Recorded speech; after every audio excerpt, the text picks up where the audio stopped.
What is a Castlevania? After rebooting the franchise with the action-focused Lords of Shadow, MercurySteam continues their take on the legendary series with Mirror of Fate. With its heroes side-scrolling along a flat plane through a sprawling castle map, Mirror of Fate certainly bears resemblance to classic Castlevania titles. But the heart that beats within is that of a different game with a different story to tell. It's an experimental transplant of a new core identity into an old body, and the result is a strange and somewhat awkward hybrid that struggles to match its forefathers.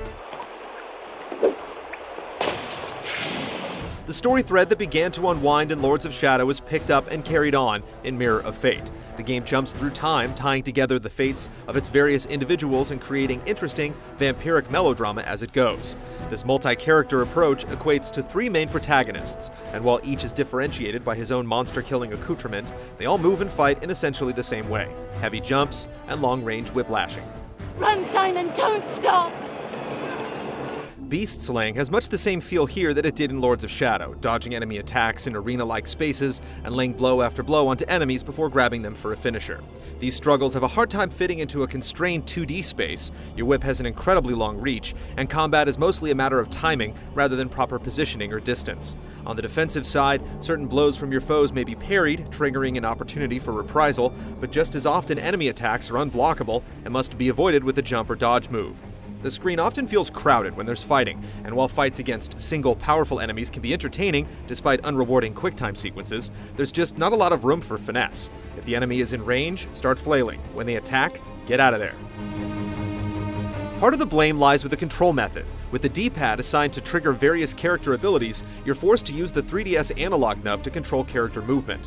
While this lets the game differentiate between your character walking or running depending on how hard you're pressing the stick, it's a terrible match for the action-focused gameplay, making it more difficult to quickly change direction or stop on a dime.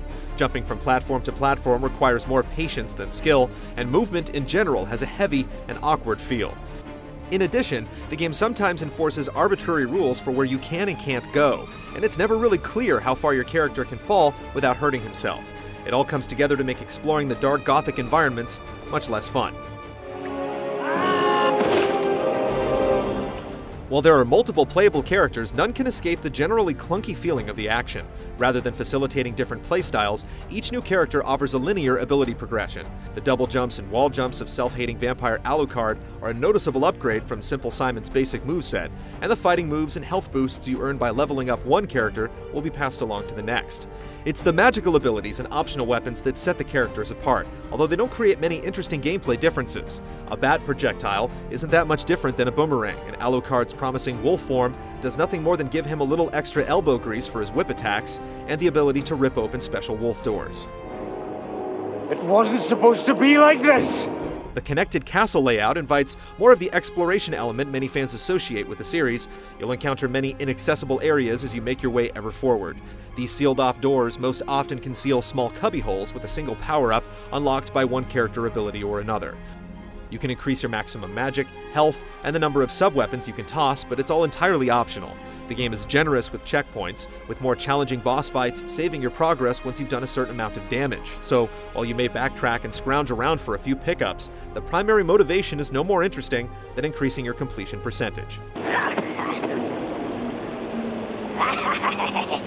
Mirror of Fate leaves a poor first impression, but the game gradually becomes more enjoyable as you move through it. The game takes time out to puzzle near the halfway point for a welcome change of pace, and saves its best moments for the end of the game, which you can reach in around 10 hours. Taking on the form of what most players associate with classic Castlevania, Mirror of Fate seems to stumble around in an unfamiliar body. It's at least playable, if not always enjoyable, and the game wants so badly to be Castlevania that it manages to tell an interesting tale in the end. No. No! Show me more, damn it!